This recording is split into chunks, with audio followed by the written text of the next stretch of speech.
warahmatullahi wabarakatuh. Oke, selamat pagi para bunda. Apa kabarnya? Alhamdulillah semua sehat dan baik ya. Oke.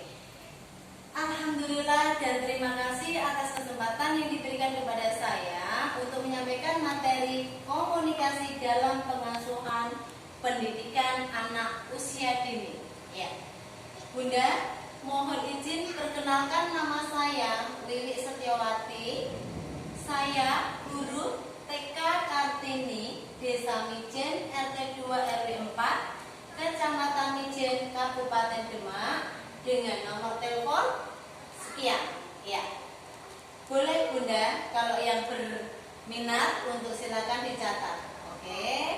Sekarang apa sih dan kenapa saya mengangkat tema topik komunikasi dalam pengasuhan pendidikan anak usia dini? Next slide berikutnya. Ya, ini Bunda, tujuan dari materi, tujuan saya menyampaikan materi ini yaitu: 1. Mampu untuk mengembangkan kecerdasan bahasa. 2. Mampu belajar tentang pengetahuan sekitarnya. 3. Mengembangkan kepercayaan diri dan harga diri untuk anak. Oke, next slide berikutnya. Nah, Bunda, perlu kita pahami, sebelum kita masuk ke komunikasi efektif pada anak, kita akan pelajari dulu apa sih artinya komunikasi itu. Komunikasi adalah proses penyampaian informasi, yaitu proses penyampaian informasi di mana ada dua belah pihak. Saya pakai simbol A dan simbol B, di mana simbol A sebagai penyampai materi dan simbol B sebagai penerima. Ini haruslah sinkron. Kalau penyampai materi, penyampai informasi itu menyampaikan ABC, jadi nanti untuk B penerimanya yaitu juga menerima informasi ABC. Itulah yang dinamakan komunikasi, yaitu proses penyampaian informasi. Nah, sebelum kita masuk ke apa sih komunikasi efektif pada anak, marilah kita sejenak untuk merelaksasikan diri kita. Silakan Bunda berdiri, kita melakukan relaksasi gerakan. Oke? Biar kita tidak tegang dan kita bisa menerima materi ini dengan baik. Ya, monggo kita bersama-sama kita tirukan gerakan ikan. Oke, silakan kedua tangan kita dijadikan satu, mengerucut ke depan. Kita gerakkan ke depan dengan berliuk-liuk seperti gerakan ikan. Oke, sekarang para bunda setelah semua berdiri siap, silakan ikuti saya. Oke, sambil bernyanyi, ikan, ikan, ikan, ikan. Kita maju. Ikan berenang-renang mundur. Timbul tenggelam, timbul tenggelam, timbul tenggelam. Ulang. Ikan, ikan, ikan, ikan, ikan berenang-renang. Ayo Bunda. Timbul tenggelam, timbul tenggelam, timbul tenggelam. Ke samping, gerak ke kanan, goyang kiri, goyang kanan, goyang kiri. Timbul, timbul, timbul tenggelam. Goyang kanan, goyang kiri, goyang kanan, goyang kiri. Timbul, timbul, timbul tenggelam. Ya, terima kasih para bunda. Silahkan duduk dan meminum air untuk merelaksasikan tubuh kita. Ya. Nah, sekarang kita sudah gerak-gerak badan, kita akan bisa kembali menumbuhkan ini. Kita bisa untuk kembali merelaksasikan pikiran kita dan menerima materi berikutnya. Next slide berikutnya. Iya, Jadi komunikasi dikatakan efektif jika kita punya 5 keterampilan Bunda di sini. Ya, agak ke bawah slide-nya Bunda. Ya, dari sini, bukan di atasnya tadi. Ya, oke. Ditarik yang sebelah kanan. 5 keterampilan komunikasi efektif. 1. Berempati. Empati itu kita punya rasa memperhatikan untuk lawan komunikasi kita. Ya, yang kedua, menyimak apa yang disampaikan dari pemberi informasi. Kita menyimak kalimat dari informasi tersebut. 3, bertanya. Yang keempat, bercerita. Ya, bercerita ini bercerita untuk anak-anak itu kita lebih gampang dengan cerita bergambar. Yang kelima, memberikan umpan balik, di mana bila anak-anak kita memberi pertanyaan ke kita, memberi gagasan ke kita, kita pun akan memberi tanggapan yang sesuai yang diharapkan anak kalau bisa. Ya, next berikutnya. Oke, saya akan menjabarkan di sini bertanya. Bertanya, kecenderungan untuk bertanya meyakinkan atau menerangkan. Dan pertanyaan itu harus terbuka. Apa adanya pada adanya perbedaan pendapat.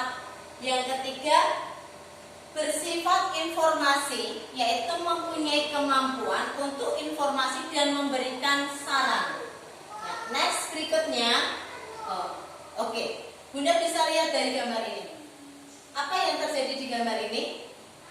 Terjalinnya komunikasi antara wali murid dengan pihak guru, wali murid, dan ini anak didiknya.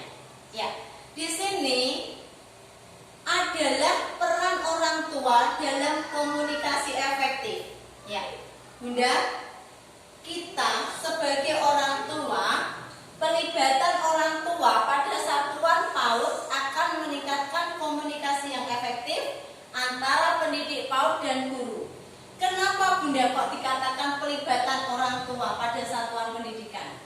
Karena pendidikan pertama yang diperoleh anak adalah di lingkungan keluarga. Jadi kita sebagai orang tua wajib membangun komunikasi efektif pada anak, di mana nantinya akan menjadikan penghubung, akan terjadi peningkatan komunikasi yang efektif untuk guru dan orang tua. Iya, jadi kita harus saling memberi komunikasi, saling menginformasikan untuk perkembangan anak didik kita tentunya, ya, dan anak kita kalau di rumah. Oke, di sini peran orang tua dalam komunikasi efektif.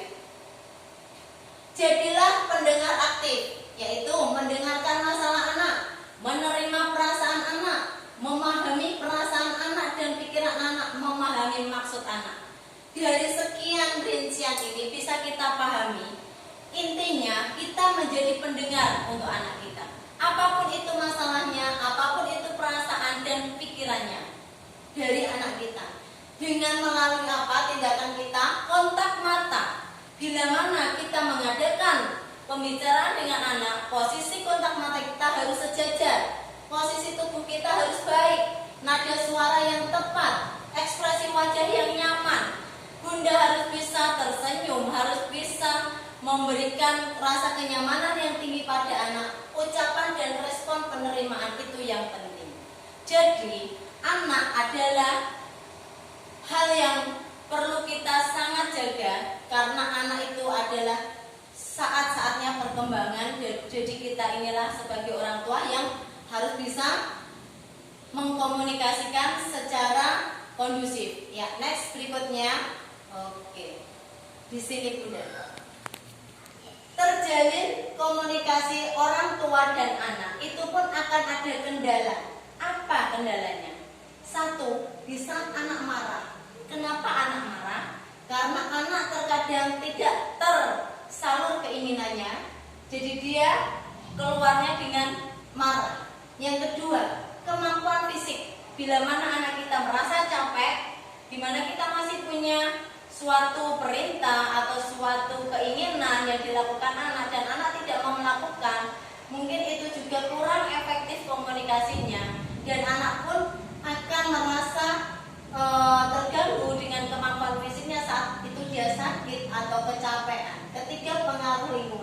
Ini kita tidak bisa abaikan, Bunda. Lingkungan adalah peran utama. Kalau kita tidak pintar-pintar untuk mengawasi anak kita, kita akan siap melihat anak kita bisa terpengaruh lingkungan. Lingkungan itu ada yang baik dan ada yang buruk. Yang buruk ini loh yang harus kita jaga, harus kita hindari. Jadi pengaruh lingkungan ini sangat besar. Sebagai orang tua, marilah kita bisa mengadakan komunikasi yang efektif pada anak.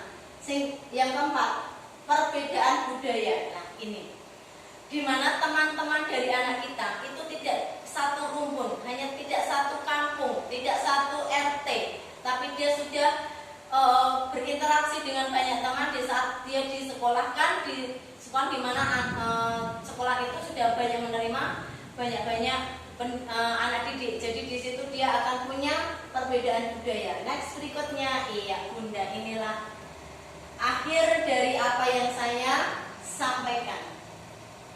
Bunda, kita sebagai orang tua, ya terima kasih, waktunya masih sedikit lagi. Informasi yang dikomunikasikan tidak boleh samar atau salah dalam arti apapun, karena komunikasi adalah dasar pengambilan keputusan. Begitu ya Bunda, sekian dari saya. Oke, next berikutnya saya ada beberapa pertanyaan, tapi boleh Bunda jawab nanti di WA group. Apa perbedaan komunikasi efektif dan komunikasi tidak efektif? Segitu saja Bunda. Oke, berhubung waktu saya sudah selesai, saya ucapkan terima kasih. Mohon maaf bila ada kekurangan. Assalamualaikum warahmatullahi wabarakatuh.